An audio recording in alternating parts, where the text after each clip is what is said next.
को, आसमान में बाण चीर कर नील गगन छू जाने को, शहर शिखर तक ध्वनि तरंगे टकरा कर गिरते थे। लगता था कि कुरुक्षेत्र में काले बादल घिरते थे। पितामह के तीरों से पूरा भूमंडल डोल उठा। कुरुक्षेत्र का महावीर वो हर हर बम बम बोल उठा। तलवारों के टकराने से ध्वनि गूंजती थी टन टन। धार हवा के सीने पे दस्तक देती सनन सनन। मस्तक पर अंकुश टकराने से करते थे गर्जन।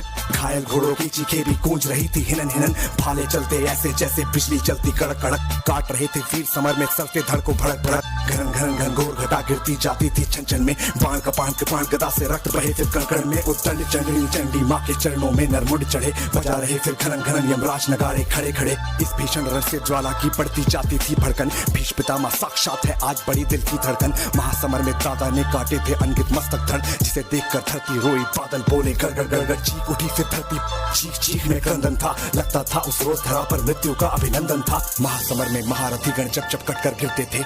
ऐसा लगता था पतझड़ में झड़कर पत्ते गिरते थे। रक्त पिपासु काली मैया खप्पर भरती जाती थी। पितामह के क्रोध से पांडव सेना डरती जाती थी।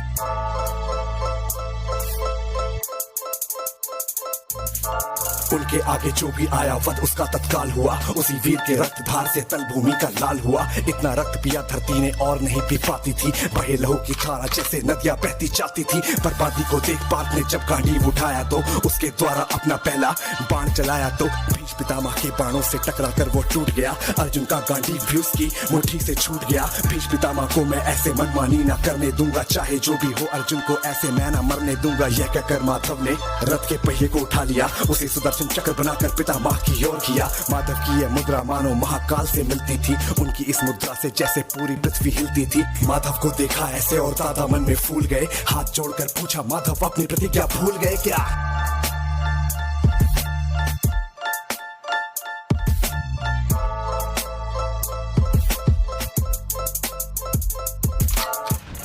सेना बोल उठी फिर जोर शोर से निर्भय। एक बार सब मिलकर बोलो भीष्म पितामह की जय जय। पितामह की शक्ति की वैसे तो बड़ी महत्ता थी, पर माधव की मुट्ठी में तीनों लोगों की सत्ता थी। वो माधव जिसके पैदा होने पर माया छा जाती हो। सभी सैनिकों को पहरे पर ही निद्रा आ जाती हो। ताले बेड़ी और द्वार भी खुद ही खुद खुल जाते हो। सभी देवतागण जिनके चरणों में पुष्प चढ़ाते हो। जिनके चरणों के बंधन को यमुना जल आ जाता हो। शेषनाग जिनकी रक्षा हित अपना फन फैलाता हो। दुष्टकंस की काया को जो पल भर में ही मर्दन कर दे। नाग कालिया के मस्तक पर ठुमक ठुमक कर नर्तन कर दे। जिनका चक्र सुदर्शन उनकी उंगली पर ही रहता हो। तीनों लोगों का बल बुद्धि जिसके अंदर बहता हो। सरसरी सुंदर सरिताओं संग समर्पित सागर हो। अमर अगोचर आदि अखंडित और अनश्वर आकर हो। जिस परम पिता परमेश्वर की शक्ति का कोई अंत नहीं। जिसके आगे प्रश्नों का भी रहता राह ज्वलंत नहीं। उस परम पिता